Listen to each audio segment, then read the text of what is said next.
In this week's show, we visit White Sulphur Springs, Montana. We hunker down in the high plains at the rustic Conestoga campground. Of course, we'll have beers inspired by two Basset hounds. And we have a quick change of plans due to weather. And if you stick around to the end, you'll see Toni's first time towing the Brinkley.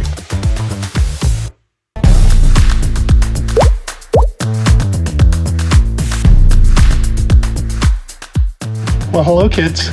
We have reached our destination for today.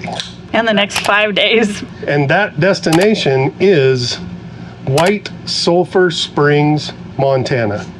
You know where that is, right? Nobody knows where that is. There are specific categories of population centers within the United States. It starts with city, then it goes to town, then it goes to unincorporated area, then it goes to nowhere, then it goes to middle of nowhere, and then it goes to White Sulphur Springs, Montana. So Toni Towe booked us in here for a week.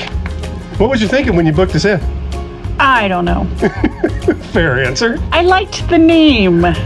Honestly, I can say that one of the places that we stayed in last year that we had the most fun in was a little tiny town in Maine, Eastport, Maine. So we need to toast to one of the gods of RVing.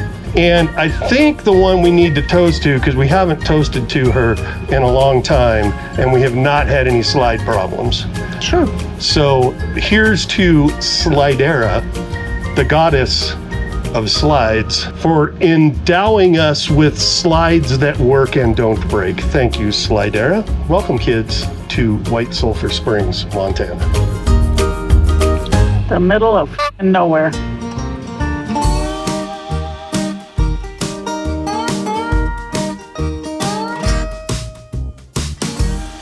As we sucked up the peaceful serenity of the northern plains, we steeped ourselves in the rustic sentiments of the Conestoga campground.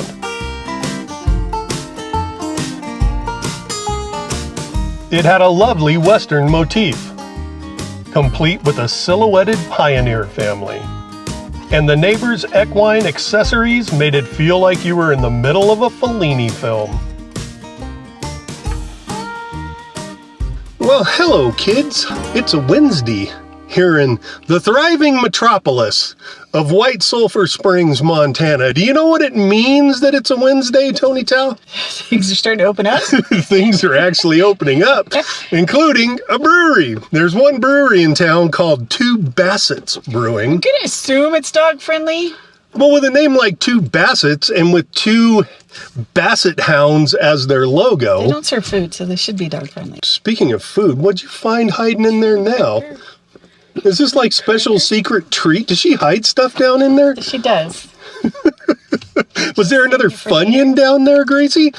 Saving it for later. So anyways, the brewery's open, so we're going to head over to the brewery. We did look on their website, and man, they have a giant selection of different types of beers. We like. Which is surprising, being as they're in White Sulphur Springs. I can't believe that there is that big of a palette for that many types of beers, but if there is, maybe we might want to consider moving to White Sulphur Springs. I think the population is like wasn't it like 8-10? I can't imagine it's more than 1,000 people. Town is one street.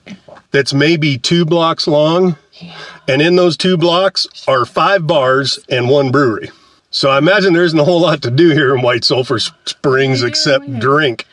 All right, but the first thing we're going to do is go have a beer. And honestly, it's going to take less time to get over to the brewery than it did for this whole stand-up. Yeah. So here we go.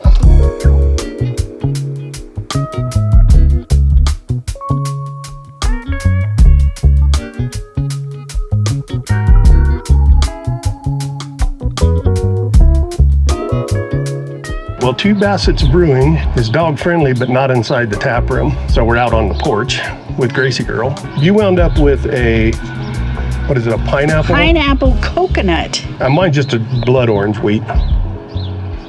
A little more bitter than I would expect for a blood orange wheat. Still a good beer. Yours is like a hazy. Thoughts? It's really good. Is it? Oh yeah. Can I have a sip? Yeah, absolutely. You first get the pineapple and then the coconut finish. Oh, you can definitely smell the coconut in it. Yeah, but it's subtle. Definitely pineapple to start. Yeah, but then you get a coconut finish. And then here comes the coconut. Yeah. Yeah. It's lovely. Damn, that's a good beer. Uh-huh. It's 2 thumbs up for the wheat beers here. Yeah. So my second beer, I went darker. I went with their Doppelbock. Who doesn't love a good Doppelbock? That's a really good Doppelbock. Is it a You good should take a Doppelbock? taste, yeah. That's really good. That's a good Doppelbock. Yeah, this is like amazingly good. Oh, wow. Caramel coffee.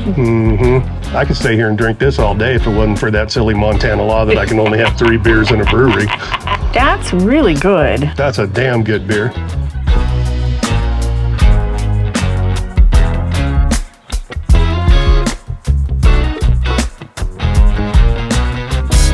We were supposed to be leaving, but I woke up and checked my drive weather app, and it was showing winds driving down to Wyoming with gusts up close to 50 miles an hour. So we decided we ain't gonna do that.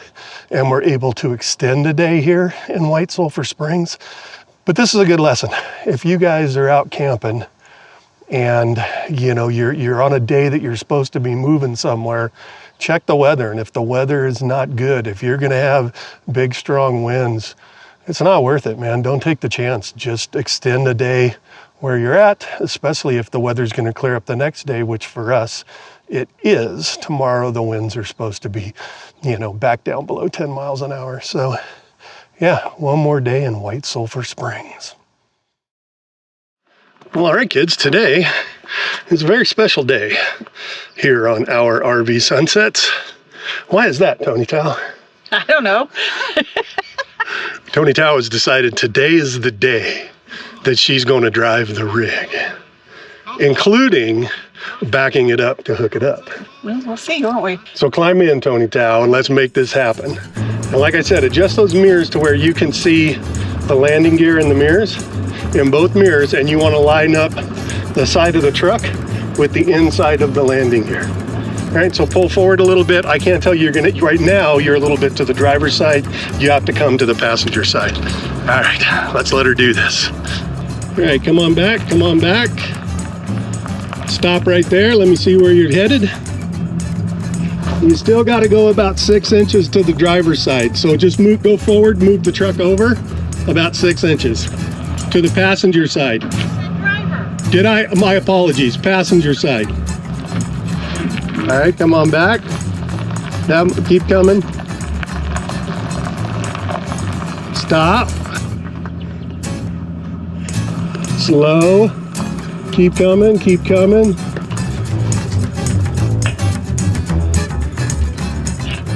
Go ahead and put it in park and set the brake, and we'll see if it goes. It's closed. Let me try and set it down, see what happens.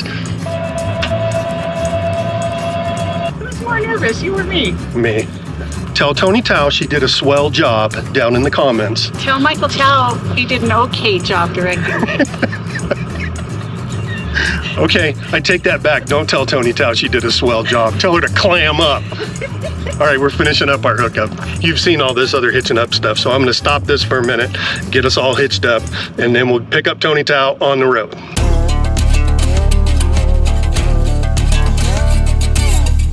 Well, Toni Towe picked the right day to start driving. We're on a dirt road.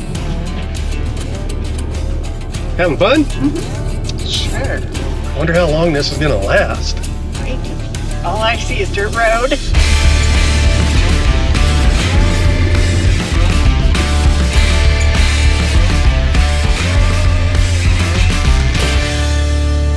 Well, it's been 100 miles or so of pulling along. Yeah, no, 2.5 hours. Yeah, so thoughts? It's fine. Yeah? Yeah. Yeah, I didn't think you were gonna have any problems with it. It's it's easier than pulling my old trailer. I don't feel like, even when the big trucks go by on the opposite side of the road, I do not feel I'm being pushed at all. The hardest thing is I have to keep my mileage to the speed limit because this truck, it's pulling so beautifully that it creeps up on me really quick. Yep. It's easier to pull than the bumper pull, huh? Yeah, much easier. Yeah. A fifth wheel just tows so much nicer. The best way that I can explain it is when you're in your bumper pull, like you hit a bump and you can feel it with the truck, but then you can feel it with the trailer. The trailer kind of pushes you down in the back. With a fifth wheel, it's like everything is one unit and moves together. I don't feel that there's any stability issues at all. No, there's not at all. No, this truck, it pulls this thing. It pulls this trailer like a dream. And the other thing which we were talking about, we've been going through these passes and everything, and I've been really kind of anxious when we do, because I didn't know what it was like. I didn't know what it was like to pull this trailer. It's huge. It's huge to me. Now that I've done it, it's going to really ease my anxiety of going through some of these passes and stuff like that. Yeah. So next time we go through the Chinook Pass, Toni Towe's going to be driving. No. You ready for the $1 Million Highway, Toni Towe? Oh, no. All right, kid, you ready to pull on down the road for a while longer? All right, go get it. All right.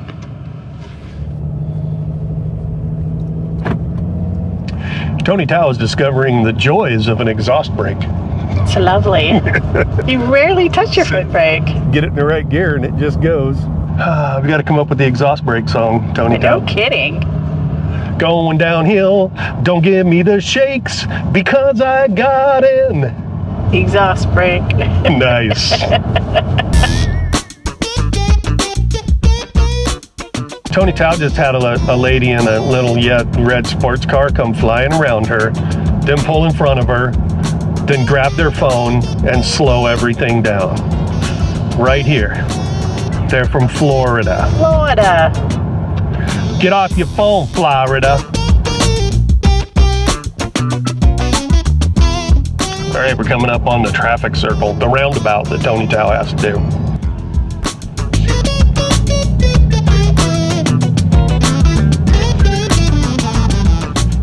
Look at that, Toni Towe navigating like a boss. Follow the road for 3 miles. You made it through. I did. Looks like I might have another one. Welcome to Billings.